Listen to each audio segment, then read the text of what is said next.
Okay, it's Toby from Heavyweight MMA. Today with Dan Hooker, the Bangman or the Hangman or whatever you want to call him. Kia ora, bro. Kia ora, bro. Yeah, we'll see. We'll see who gets let. We'll see who gets let out on December 2nd, brother. Whether it's the Hangman or the Bangman. I don't mind. I don't mind either way. Bro, December 2nd against Bobby Green. You've been doing lots of chats on it, bro. I don't want to bore you too much with it, but it's an exciting fight, eh? Oh, it's definitely an exciting fight. Like when I saw him beat Dawson, and then I just straight away was like, that's the guy. I was like, that's the fight I want. And just message my manager and then get the ball rolling, and next thing we got the fight. So I'm just like, I'm excited, man. I'm really pumped to get out there and get after it with Bobby.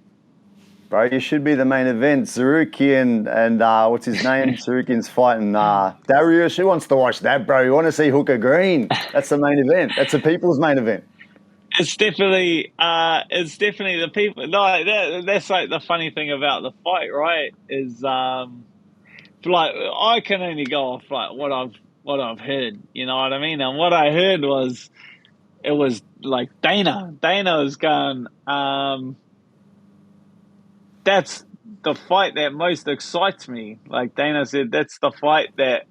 Because initially, when I got hit up about the fight, I got asked, "You want to fight Bobby Green main event in Texas?" And I was like, "You don't got to ask me that twice, brother." I says, "We're in. Let's get it going." And then it gets announced as a co-main event, which I like internally understand. You know, you got two guys that are ranked higher than us, you know what I mean? But from what I've heard is that Dana White wanted it as the main event, and that's why when it got announced, he announced it as 5 rounds. I think it's just 5 rounds because Dana wants to see it as 5 rounds. Like, he wants to see some punishment, bro. He wants to see you guys back in hospital. Oh, like I get it. You know what I mean? Like how if it got chucked to the co-main event, and then after 3 rounds, me and Bobby were just dogging it out, you know, slugging it out, both landing shots, he would just be kicking himself. He'd be kicking himself. If at the end of 3 it was still up in the air and it was going good, you know what I mean? Like one of those magic fights where it's going good. Yeah. And you could have had, and he wanted the extra 2 rounds, and he didn't get it. Like true, he's bro. not. He's a man that gets what he wants. So it's what you're kind of saying is Dana wants to see the Bangman come out, right? And you reckon that's going to happen probably later in the fight. He wants to see him in the. He wants to. Yeah, he doesn't want it up in the air at the end of the day, but. I don't think it's one of those fights that I just don't see it. I don't know. It's a funny fight. Bro, he's a good, you know, when you're setting up to fight someone, for me, if I'm you, I'm sitting there with you and your team thinking this is like an interesting problem to solve, right? Like it's not your standard fighter. He's a very unorthodox sort of style to work with, yeah? Yeah, like I truly, really just respect. I've been doing this so long and seen so many different styles. Like I can see what he's doing, and it's incredibly high level what he's doing to be able to fully show from both stances. Like I've heard people ask me, your opponent's pretty wild and pretty reckless, and I'm like, I don't see that. I don't think he is reckless. I don't think he is wild. I think he's just incredibly skilled at some very difficult things to pull off. Like like he's got his hands down, but he's like this. He's a half a beat off a Philly shell.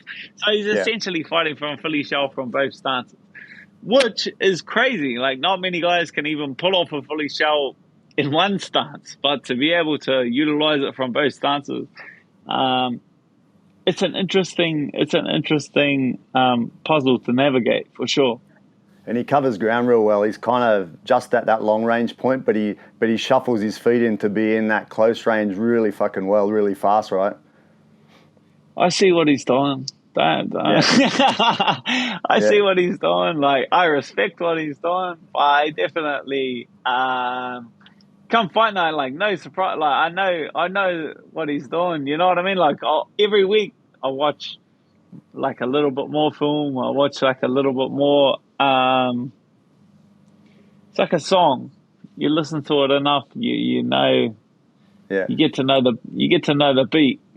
yeah, yeah, You watch anyone enough, you get to know the tune. Doesn't make the fight like it doesn't in any way you make the fight foolproof. Doesn't in any way make the dance any easier.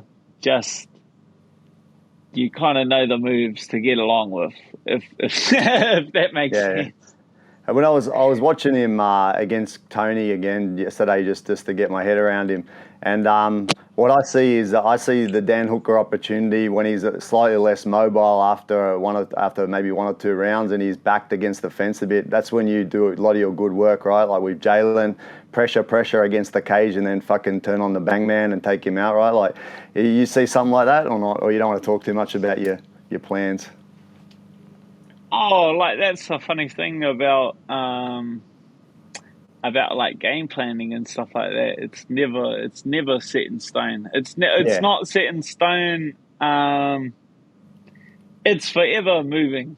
It's forever moving. It's forever yeah, shifting. It's forever evolving. Even during the fight and up until the fight, like there's no.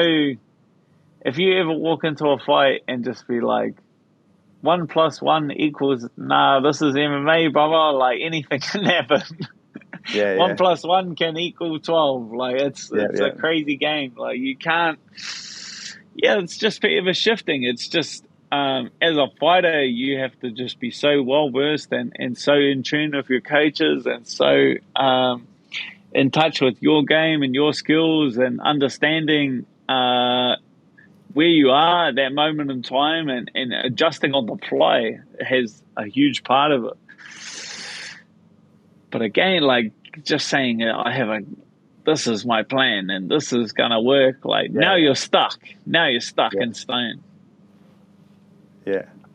So you got to have multiple strategies, which you've learned over the years Oh, anyway, it's right? like there's game plan, but it goes like A, B, C, D, E, F, like it's all the way through Yeah, Z. Like yeah. it's forever moving. It's never And set then in stone. at times when you get to that point in the fight where it's just a fucking war, it just goes back to whatever your basics are, right? What your basic fighting style is, yeah. Oh, like you'll get there in every fight. Like it's that's the funny thing about fighting. It's because that's it. Like you can watch anyone. You can watch any fighter at their lowest moment and be like, oh, he keeps his left hand down when he's throwing his head kick. Like I'm gonna Yeah, throw my right. You know what I mean? But it's like yeah, you might not have the capability to get him into that state, like that, get him that tired, get him to the fourth round, get him to the fifth round. Like that's a hell of a opportunity to wait for. yeah, bro. Hey, jumping onto one of your old fights, bro, Jalin Turner. You know, it's hard being a Dan Hooker fan. Like I say, up and down, bro. We never know what's going to happen. This fight, we don't know what's going to happen. People are looking at Jalin as an up-and-comer, man. This sort of fight, that sort of performance puts you back on the map a bit, right? Brings you back up to one of the peaks. How you feeling about that fight afterwards? It must pump you up a bit, right, to get a nice win like that? Yeah, definitely. That's kind of the funny thing about it, though. Like, no, it's not like I finished the fight and I was like, "Oh, that's right, I don't suck." Like, I knew I knew I didn't suck the whole time. You know, like I've been doing this sport since I was like at a professional level since I was a teenager. So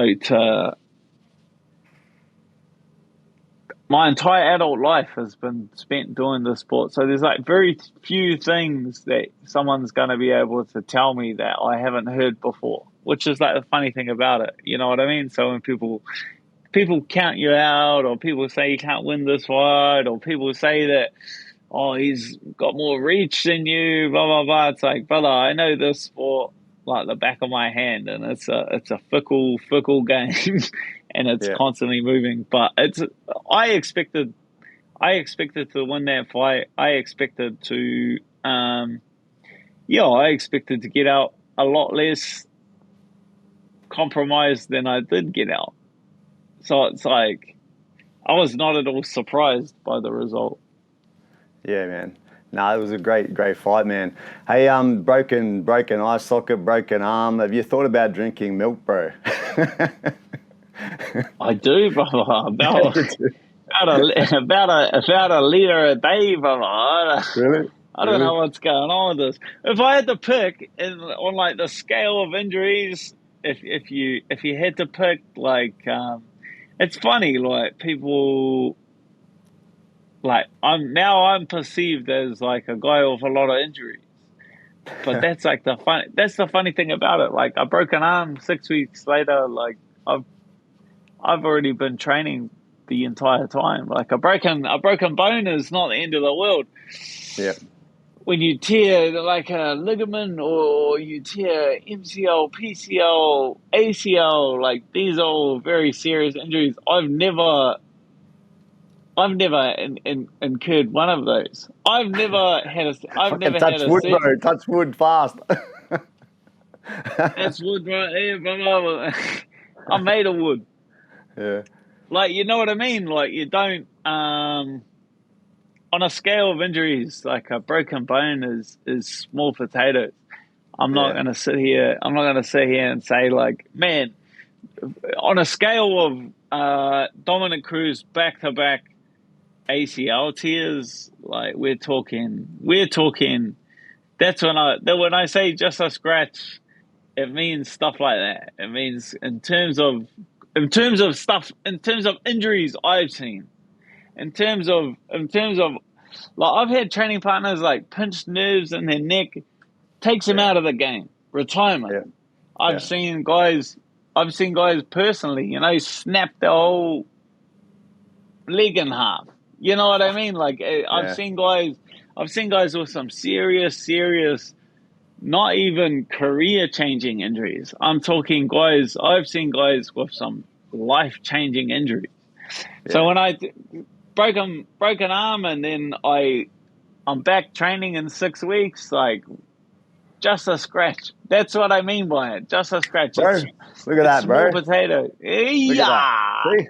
It's Look at just that, bro. it's just small, like it's small potatoes on a scale of the things that I've seen. Yeah, bro. Hey, on that, man, just a scratch. Have you ever seen, there's an old Monty Python film called Monty Python and the Holy Grail. You ever heard of that? My dad absolutely loves Monty Python. So you know that one. There's a Black Knight. The guy comes up to fight him, chops his arm off, and he says, it's just a scratch. It's just a flesh wound. Yeah. That's what I was thinking when I heard you say that. Because Just you a said flesh it's but a wound. scratch. I think you said it like something like that. Yeah, no, I've seen the Monty Python when I was a kid. My dad is a big Monty Python fan. There you go. There you go, bro. Hey, one other question, man. You're in the new gym. Looks like a nice big place, nice high ceilings and that. Is that better for you? Is it worse? Do you have any nostalgia for the old place? Is it any different? Nah, not really. Like, we had our original gym, and then we like shifted to that place that never really felt like home. This spot feels like home. Like, Yeah. now that we're really, it's cool that we didn't. It's not like we shifted into a brand new facility and everything was done. You know what I mean? Like, we Yeah. shifted, and everything's like we just lay some mats in the corner of of an empty warehouse, and we started training. You know what I mean? Like, we Yeah. just threw some mats down in the corner of an empty warehouse, and we started going to work. And that's like, that feels like home when you're part of it from the roots, when you're part of it from the ground up. That's what it really feels like. This new spot feels like, feels like home for sure. Sick, man. Hey, one other thing, man. I was listening to a few of your recent interviews. Fuck, you've done a lot, man. You're pumping out the media, and a lady asked you about something about retirement, and that. And it just got me thinking, like, what's Dan going to be in, like, let's say 20 years?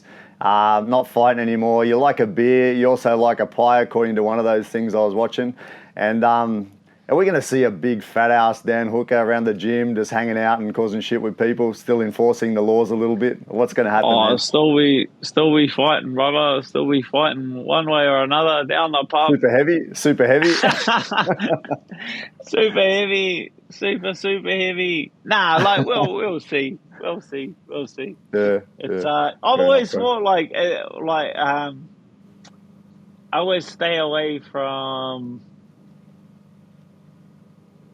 like, you know, whatever most intrigues you. And like the things that I've seen and the things that I've done, like those super long distance. We got one in New Zealand called Coast to Coast. So you go from the coast, it's the South Island in New Zealand, Yep. and then you go coast to coast. You go east coast to west coast, and it's like How many Ks?